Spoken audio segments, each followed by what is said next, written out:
Dans notre laboratoire, nous travaillons avec des cellules humaines, ce qui nous permet de mieux comprendre leur fonctionnement et leurs interactions avec le milieu qui les entoure. Pour les chercheurs, le vivant reste encore aujourd'hui une source d'importantes énigmes. Pouvons-nous élucider tous les mystères de son fonctionnement? Est-il important pour l'équilibre de notre planète? Comment l'étudier? L'étude du vivant est un vaste, passionnant domaine. Nous pouvons l'aborder sous le biais des différentes disciplines scientifiques. Pour la biologie ou la philosophie, par exemple, la définition même du vivant et les questions qui l'entourent ne sont pas vraiment les mêmes. De plus, il existe différentes définitions dans la littérature scientifique et certaines mobilisent également d'autres disciplines scientifiques comme la physique ou la chimie. Au sens large du terme, la biologie regroupe l'ensemble des sciences de la vie qui s'intéressent à l'origine et au fonctionnement des systèmes vivants, mais aussi à l'étude de ses relations avec l'environnement. Le terme biologie fait du vivant, de la vie ou bios, l'objet central de son champ d'étude. Mais qu'est-ce qu'un être vivant? Si une définition biologique du vivant peut être plus ou moins claire pour vous, cela est loin d'être le cas chez les jeunes enfants.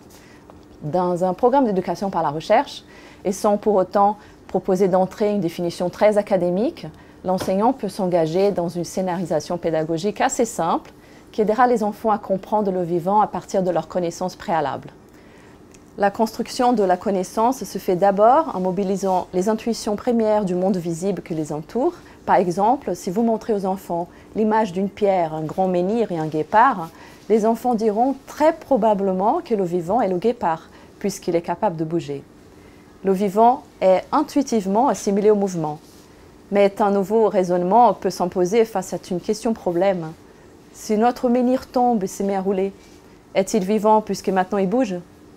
À partir de quelques exemples nouveaux, le raisonnement peut ainsi évoluer et être enrichi, par exemple le feu, le soleil, la lune, sont-ils vivants? Et un petit arbre qui grandit, un œuf qui éclot, les vivants sont-ils visibles à l'œil nu?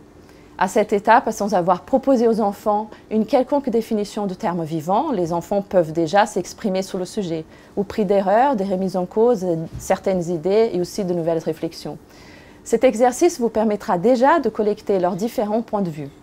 Le mouvement seul ne sera pas suffisant pour définir le vivant. D'autres notions vont apparaître comme la croissance et le développement, la respiration, la reproduction ou encore l'adaptation au milieu.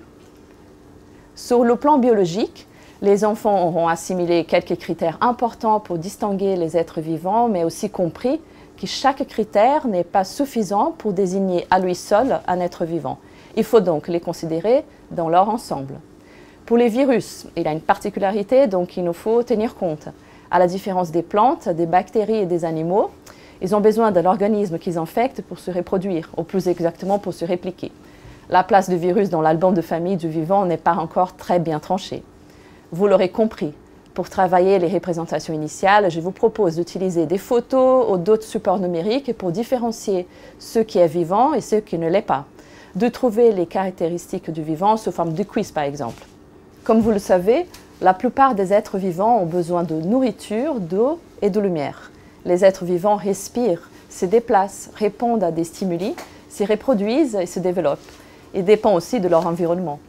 Un être vivant peut être visible à l'œil nu, un animal, un végétal ou une plante, ou pas.